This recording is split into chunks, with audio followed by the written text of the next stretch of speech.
दाता साहब ने एक बुजुर्ग की बात लिखी है जो ताबी है, ताबी उसको कहते हैं जो सहाबा के शागिर्द होते हैं। एक बुजुर्ग की बात लिखी जो ताबी हैं, वो फरमाते हैं कि उन बुजुर्गों का तरीका यह था कि वो लोगों से छुप के ना पहाड़ के पीछे इबादत करते थे, और पोजीशन उनकी ये थी कि किसी से मिलते नहीं थे, बिलखुसूस फजर की नमाज से लेकर असर की नमाज तक बकरियां रखी हुई थी, उनको चराते रहते थे फुरात के किनारे और नफल पढ़ते रहते थे। उस वक्त को मिलने भी नहीं आता था। एक शख्स बड़ी दूर से उनकी शोहरत सुन के आया, मैंने तो मिलना है।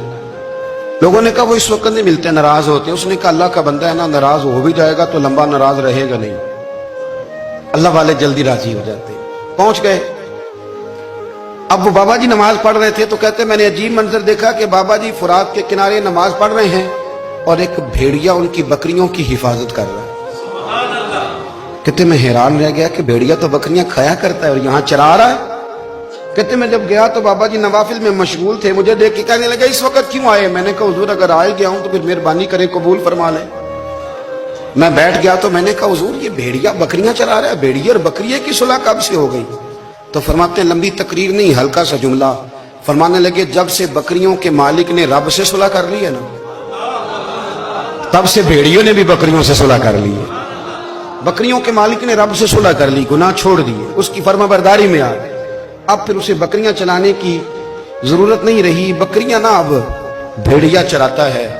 कहते हैं मेरे ऊपर कप कपी तारी हो गई बुजुर्गों की बात सुन के, और मुझे प्यास लगी और ख्वाहिश आई कि पता नहीं अब बाबा जी कुछ खिलाएं पिलाएंगे भी कि नहीं, बाबा जी कुछ खिलाएंगे भी कि नहीं। कहते मेरे दिल में ख्याल था तो बुजुर्गों ने ना एक लकड़ी का प्याला, उनके पास वो गार में बैठे थे तो एक छोटा सा पत्थर था, उसकी ढलान बनी हुई, बाबा जी ने उसके नीचे लकड़ी का प्याला रखा, वो रखा ही था तो वो दूध से भर गया।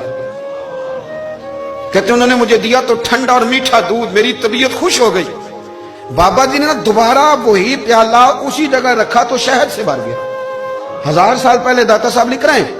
कहते मुझे दिया, मैंने फौरन कहा, मैंने कहा हुजूर ये दूध तो गाय भैंस देती है, पहाड़ों से तो नहीं निकला करता, और शहद तो शहद की मक्खियां देती हैं, पत्थरों से तो नहीं निकलता, ये आप कहां से निकाल रहे हैं? तो कहते हैं वो कुरान मजीद पढ़ने लगे। वज़िस्तस्क़ा मूसा लिक़ौमिही, जब मूसा की कौम ने उनसे पानी मांगा, फरमाने लगे मूसा की नाफरमान कौम पानी मांगे, हजरत मूसा पत्थर पे डंडा मारे तो अल्लाह वहां से 12 चश्मे जारी कर दे। जो रब हजरत मूसा की नाफरमान कौम के लिए पत्थर और पहाड़ों से चश्मे निकाल देता है ना, वो मोहम्मद अरबी के गुलामों के लिए पत्थर और पहाड़ों से दूध और शहद भी निकाल दिया करता है। वो बुजुर्ग कहने लगे बस बात यह है कि आज भी हो अगर इब्राहिम का ईमान पैदा तो आग कर सकती है अंदाजे गुलिस्तां पैदा। कहने लगा हुजूर फिर मेरे लिए भी दुआ करें। आप फरमाने लगे फिर दुआ ना करा तो मदीने वाले की गुलामी शुरू कर, तो नबी करीम की गुलामी शुरू कर, तो रसूल पाक की गुलामी शुरू कर।